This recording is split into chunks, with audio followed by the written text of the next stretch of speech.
Hello friends and welcome back to my channel success with Srishti. और पिछली सारी videos में हमने CUET UG general aptitude test के 2024 के क्वेश्चंस देखे थे, राइट। और अगर आपने वो वीडियोस नहीं देखी है तो आई विल सजेस्ट कि आप लोग वो वीडियोस देखें, because PYQs plays a very important role in any exam, especially this. Okay, so in this video we are going to solve some of the question of quant and reasoning section of general aptitude test of 2023. Okay, so 2023 में जो भी questions आए थे quant और reasoning के, वो हम इस वीडियो में सॉल्व करने वाले हैं.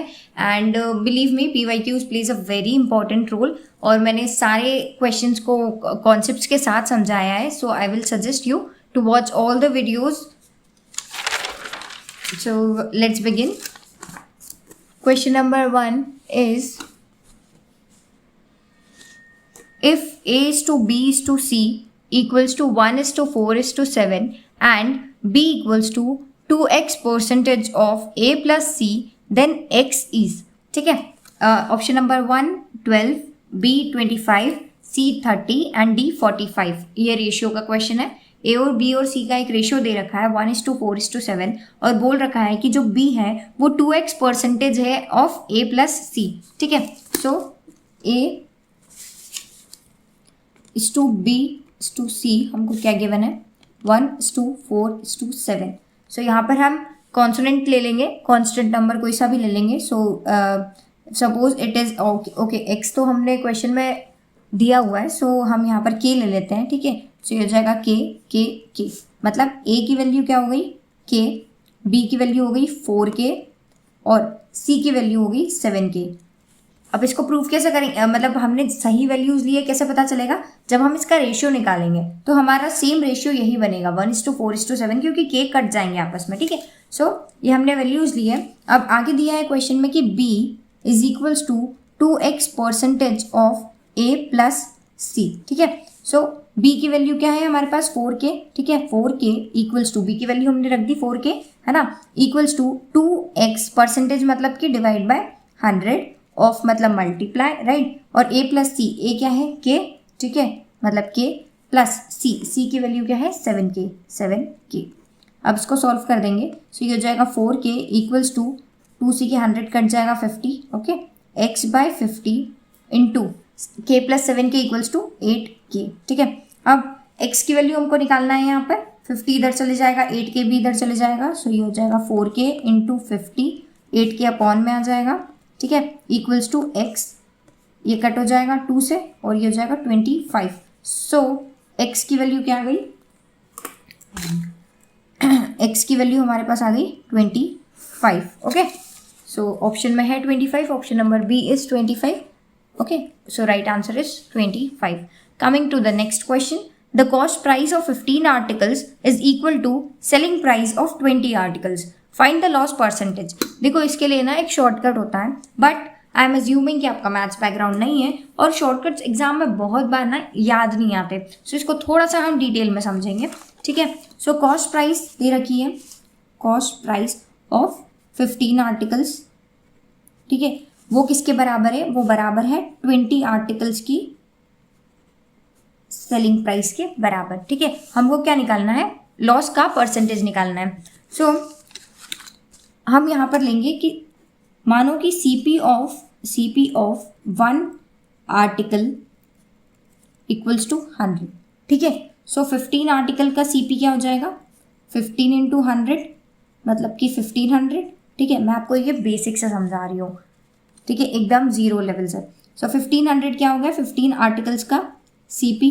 ठीक है. अब ये हमको गिवन है क्या कि ये जो 15 आर्टिकल्स का CP है, कॉस्ट प्राइस है, वो 20 आर्टिकल्स के सेलिंग प्राइस के बराबर है. सो 20 आर्टिकल्स इनटू सेलिंग प्राइस, तो यहाँ पर हम SP लिख देंगे. ठीक है. सो सेलिंग प्राइस की हमको वैल्यू निकालना है. यहाँ पर सेलिंग प्राइस की वैल्यू क्या आ जाएगी 1500 और जो ये 20 है वो अपॉन में आ जाएगा. ठीक है. जब इसको हम कट करेंगे तो वैल्यू क्या आएगी 75.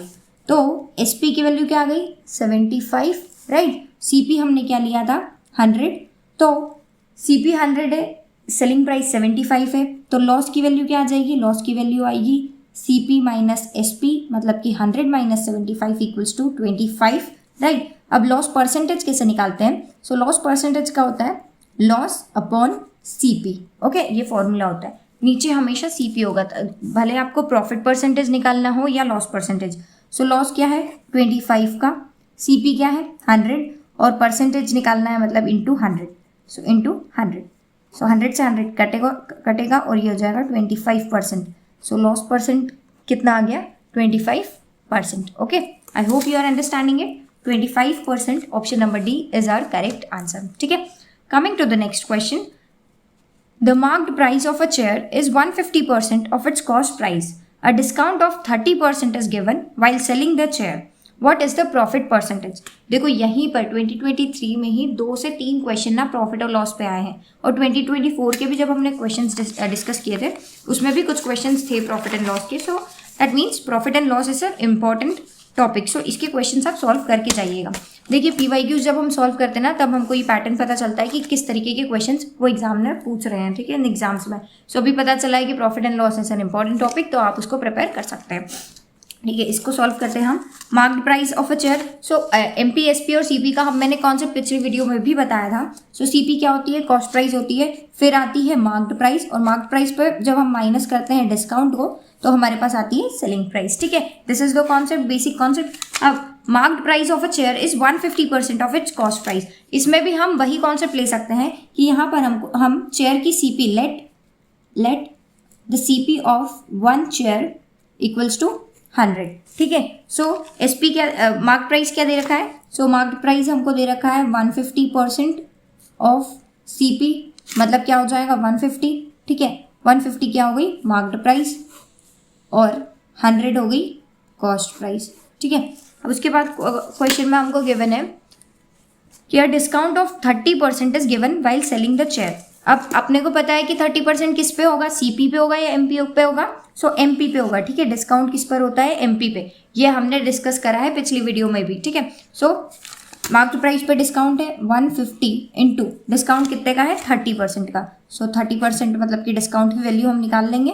ठीक है, 15 3 45 रुपीज़ का हमने उसको डिस्काउंट दिया है। ठीक है, अब MP से SP पे जाने के लिए क्या करते हैं, MP में से डिस्काउंट को माइनस करेंगे। So 150 minus discount that is 45 equals to 105, और ये किसकी वैल्यू आ गई हमारे पास, सेलिंग प्राइस की। ठीक है, सेलिंग प्राइस है, कॉस्ट प्राइस है, मार्क्ड प्राइस है। अब क्वेश्चन में जो भी पूछा हो हम निकाल सकते हैं। सो क्या पूछा है, what is the profit percentage. अभी लॉस परसेंटेज में हमने क्या देखा था कि लॉस परसेंटेज इक्वल्स टू क्या होता है, loss upon CP into 100, right. अब प्रॉफिट परसेंट भी वही होगा, profit percentage equals to profit upon CP into 100। Okay, अब प्रॉफिट कैसे निकालेंगे, प्रॉफिट का फॉर्मूला क्या होता है, SP माइनस CP। लॉस का क्या होता है, CP माइनस SP। सो 105 माइनस 100 अपॉन में क्या होगा, CP होगा। CP हमने क्या लिया था 100 इंटू 100, 100 से 100 कट गया, 105 minus 100 equals to 5% is the profit percentage. ठीक है, I hope you are understanding it. बहुत बेसिक और बहुत सिंपल कॉन्सेप्ट है। प्रॉफिट एंड लॉस के क्वेश्चंस को छोड़िएगा मत, इसकी प्रैक्टिस प्लीज करिएगा। अभी हमने 2 क्वेश्चंस इसके देख लिए हैं। ठीक है, coming to the next question. So the next question is 2 years ago, population of a city was 16,52,600, which increased by 10% in the first year and by 15% in the second year. Find the present population of the city. Okay, so एक city है, उसकी population 2 साल पहले क्या थी, 16,52,600। ठीक है, 2 साल पहले। सो फर्स्ट ईयर में वो बोल रहा है कि इट इंक्रीज्ड बाय 10%। ठीक है, और सेकेंड ईयर में बोल रहा है कि that increase by 15%। So final population क्या होगी। ठीक है, इन सबको इंक्रीज करने के बाद पॉपुलेशन क्या होगी। सो फर्स्ट ईयर में कितना इंक्रीज हुआ होगा, फर्स्ट ईयर में कितना इंक्रीज हुआ होगा, तो 10% मतलब कि 16,52,600 का 10% है ना। सो ये हो जाएगा 1,65,260, इतना इंक्रीज हुआ है। सो फर्स्ट ईयर में क्या हो जाएगी पॉपुलेशन, 16,52,600 प्लस 1,65,260। सो वैल्यू क्या आ गई, ये वैल्यू आ गई। ठीक है, अब इसका 15% इंक्रीज हुआ है सेकेंड ईयर में। सो सेकेंड ईयर में कितना इंक्रीज होगा 15%, 15% निकाल लो, 0 से 0 5 से कट करेंगे तो ये जाएगा 2, ये जाएगा 9 0 8 9 एंड 3, ठीक है, इंटू 3 यहाँ पर है। सो 3 3 जा 9, 3 9 जा 27, 3 8 जा 24 और ये जाएगा 26 और 3 9 जा 27। इसको हम किस पॉपुलेशन में प्लस कर देंगे, इस पॉपुलेशन में, सेकेंड ईयर वाली पॉपुलेशन में प्लस कर देंगे। ये हो जाएगा 1817860 प्लस दिस पॉपुलेशन, ठीक है। सो ये हो जाएगा 9, ये हो जाएगा 3, ये हो जाएगा 5,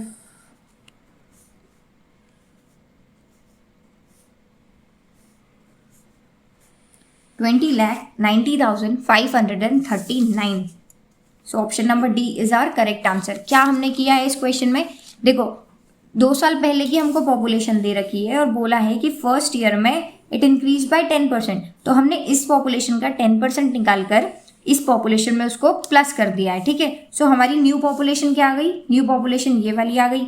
अब जब ये पॉपुलेशन 3, फिर बोला है कि सेकेंड ईयर में 15% से इंक्रीज हुआ है, सो इसका 15% इंक्रीज हुआ होगा। सो इसका हमने क्या करा, 15% निकाल लिया और जो भी 15% निकाला उसको इसी पॉपुलेशन में प्लस कर दिया। सो फाइनल पॉपुलेशन क्या आ गई हमारी, final population after both the increment जो है वो है 20,90,539। That is option number D. I hope you are understanding it. Okay, बहुत इजी कॉन्सेप्ट है, लाइन बाय लाइन पढ़िए, उसको समझिए, उसको इंटरप्रेट कीजिए और सॉल्व कीजिए, है ना। दैट्स इट, आपको बस यही करना है। The area of a circle is 154 centimetre square. Find the circumference of the circle. Take pi equals to 22/7. Option number A 22, B 28, C 44 and D 56 centimeter. Okay. So area of a circle जो है वो दिया है 154 centimetre square. Area of circle, formula क्या होता है area of circle का, पाई are square, ठीक है। वो क्या दिया है 154। फाइंड द सर्कमफेरेंस, सर्कमफेरेंस क्या होता है, सर्कमफेरेंस मतलब कि पेरीमीटर, ठीक है, का फॉर्मूला क्या होता है 2 पाई आर, ठीक है। ये हमको फाइंड करना है। पाई की वैल्यू क्या लेना है 22/7। सो यहाँ पर जब हमने पाई की वैल्यू पुट करी 22/7 इंटू आर स्क्वायर, अब ये इधर 7 चले जाएगा, ये 22 नीचे चले जाएगा, तो आर स्क्वायर की वैल्यू क्या आ जाएगी यहाँ पर 154, है ना, इंटू 7/22। इसको 11 से कट करो तो ये हो जाएगा 2, ये हो जाएगा 14, ठीक है, ये हो जाएगा 7। R square equals to 49। R की वैल्यू क्या आ गई हमारे पास 7। आर की वैल्यू जैसे ही आएगी हम सर्कमफेरेंस वाले फॉर्मूले में रख देंगे। बहुत ही इजी क्वेश्चन है ये। सो सर्कमफेरेंस की वैल्यू क्या आ जाएगी 2 इंटू पाई की वैल्यू क्या है 22/7 इंटू 7, 7 से 7 कट होगा और आंसर आ जाएगा 44 सेंटीमीटर, ठीक है। I hope you are understanding it and 44 centimetre is option number C. बहुत इजी क्वेश्चन है और ये इन सब के फॉर्मूलेज ना एक बार देख लेना, ठीक है। पिछली वीडियो में हमने क्यूबॉइड का फॉर्मूला देखा था, इस वीडियो में सर्कल का आ गया। सो इनके फॉर्मूलेज एक पेज पर लिख लेना ताकि आपको बेसिक सा नॉलेज रहे कि इनका फॉर्मूला एग्जैक्टली होता क्या है, ठीक है। सर्कमफेरेंस का, वॉल्यूम का, एरिया का, कर्व सरफेस एरिया का, ठीक है। Now coming to the next question, 3 coins are tossed once, probability of getting no head is। 3 coins है, उनको एक बार उछाला है, तो पहले तो टोटल आउटकम्स क्या होंगे ये हम फाइंड करेंगे। 3 कॉइन्स है, सो हो सकता है कि फर्स्ट कॉइन पे टेल आ जाए, सेकंड कॉइन पे हेड आ जाए, थर्ड कॉइन पे भी हेड आ जाए, ठीक है। दूसरी प्रोबेबिलिटी हो सकती है, देखो 4 प्रोबेबिलिटी होगी जब फर्स्ट कॉइन पे टेल आएगा, ठीक है। अब पीछे क्या हो सकता है, यहाँ हेड हो सकता है, यहाँ टेल हो सकता है, यहाँ टेल हो सकता है, यहाँ हेड हो सकता है, यहाँ टेल हो सकता है और यहाँ भी टेल हो सकता है, ठीक है।